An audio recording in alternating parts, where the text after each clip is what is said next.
Hi, this is Lacey Papalia. I chose emo as a microculture.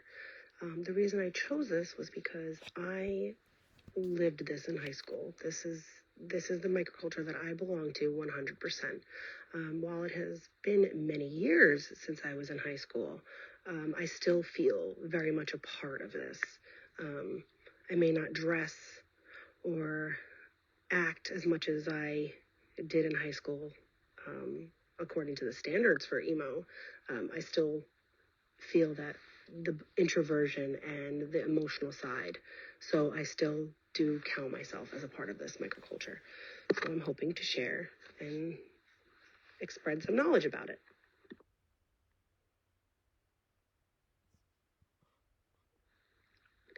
There are a lot of stereotypes associated with emos. The stereotype can be they're very introverted, they're antisocial, they're depressed, dramatically sad, and that they participate in self-harm. Most of them are stereotypes. While there are a few outliers that are a part of that, most of the time, emo relates to the music, the type of music they listen to, or even how they dress. Being emo is usually described as someone who is emotional or sensitive. They tend to really get in their feelings. If they're feeling very happy, they make that known they're very happy. If they are feeling very sad, they can be extremely dramatic about it and almost in a depressed state. And that is usually reflected in the music, the lyrics that they listen to, or the clothes they wear. Again, emo lifestyle is depicted with dark clothing, piercings, dark jewelry, dark hair, lots of studded belts, like platform black shoes, leather. Again, this is not every emo, but this is usually what's assumed that most emo. It gets confused with goths, although they're both completely different cultures and they have different beliefs. But I'm going to discuss the values, the characteristics, and behaviors that this microculture holds so you can have a better understanding of what exactly emo is.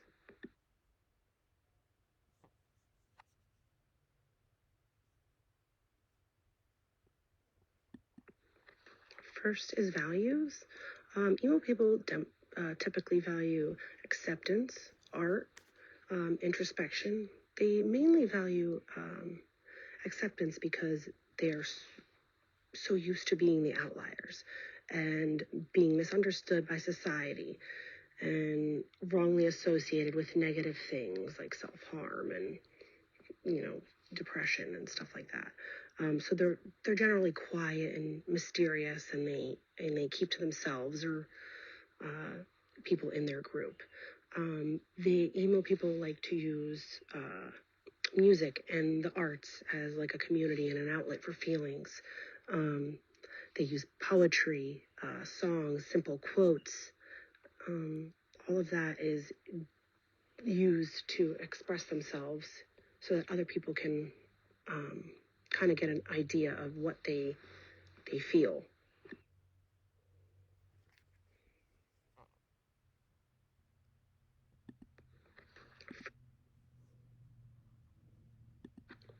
Second is characteristics. Most emos are stereotyped as being in a cult or even suicidal. There are different subgenres of emo. Emo core, emo pop, screamo, Midwest emo, and then it goes even further into that with indie rock or deathcore or math rock, depending on how far you go into it. But again, it all stems from music. And then emos feel deep emotions, hence the name emo. And that doesn't always mean they're angry or sad. They wear their heart on their sleeve. They aren't afraid to let others know how they feel. They just do it in a different way. Their communication is different, and it's done through their feelings and emotions. Their defining characteristic is their artistry. Very big into poems, into painting, drawing, any type of outlet, creative outlet that can get their feelings and their thoughts out on paper. There used to be online blog forums where many angsty teens would go and use quotes and write their daily feelings in it, and that was very large in the emo culture when I was in high school as well. It was a great outlet to get out your thoughts and feelings without having to actually talk to anyone.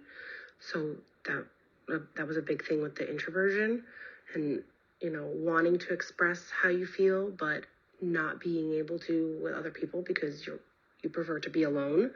So that was a good way, and that was also highlighting their poetry. A lot of people wrote poetry and displayed their drawings or used memes and other icons or online content to display their emotions.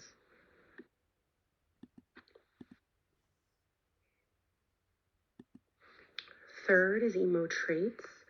Other than following like emo bands, some common emo personality traits can be found like in introversion, shyness, creativity and artistic tendencies, like writing emotional poems, drawing pictures, feelings of misunderstood or angsty, the dislike of mainstream music and movies. They're very sensitive. They enjoy spending time alone and discussing feelings in in online communities. Like back in the day, MySpace was a popular one.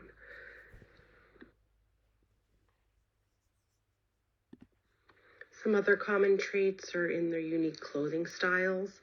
They rely on darker colors. Sometimes they'll have some neon or other bright accents. Shirts from bands are very big, especially emo bands.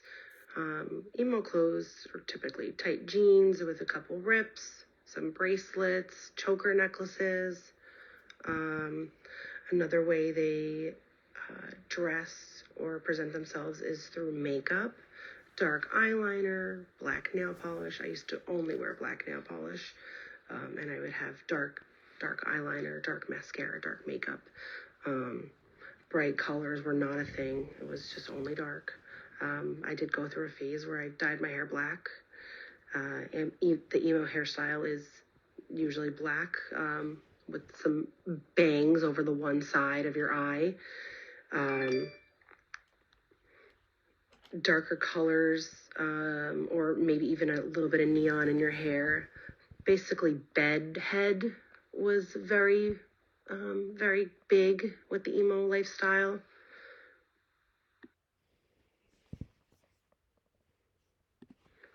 Like any subculture, emos have their own type of social behavior. An emo person is typically sensitive and thoughtful.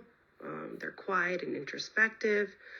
They tend to keep them to themselves and rarely interact with anyone that's not part of the emo scene.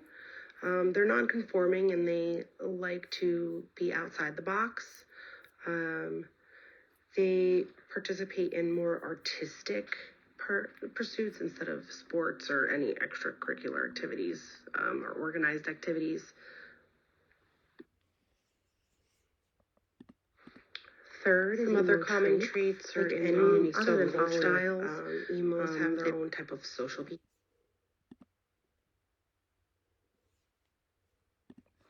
Fourth are behaviors and communications of emo people. Lyrics and melodies of indie band songs bring them together. A couple of examples of indie band songs or emo bands would be Paramore, Say Anything, Brand New, Fall Out Boy, The Spill Canvas, Senses Fail, The Used, Taking Back Sunday, Hawthorne Heights. I mean, the list goes on and on. Emo fashion is mostly dark color. As I mentioned before, it's paired with band shirts. Converse, Vans, patent leather, like platform boots. Poetry, journaling, and drawing are popular ways to communicate. They prefer not to have face-to-face conversations with each other. They will communicate through artistic ways, which, works for them. Some interesting facts about emo are that it emerged as a style in 1980s out of Washington, D.C. It started as emo core or emotional hardcore, which again it stemmed from music. When it became mainstream, the fashion was tied into the music genre, and then it just built from there. Emos are often labeled as self-destructive, self-harming, and closed-minded when actually they're the opposite. They're very open-minded and accepting. There are some cases where they can be self-destructive due to not having an outlet for their emotions. And then contrary to popular belief, they do not worship Satan. Many people believe that being emo is a part of a cult, and that they worship Satan and death and everything like that. So in conclusion, emo is set apart from the dominant culture because they thrive with life outside of the norm. They don't fit into society's molds, and they stray from mainstream. Their behaviors and communication is through artistic outlets. Regardless of stereotypes, they are authentic in themselves, and they value acceptance of all people, which is a great trait to have, and it's hard to find these days. So I hope you learned a little bit about emo people and the emo microculture. If you have any questions, please ask.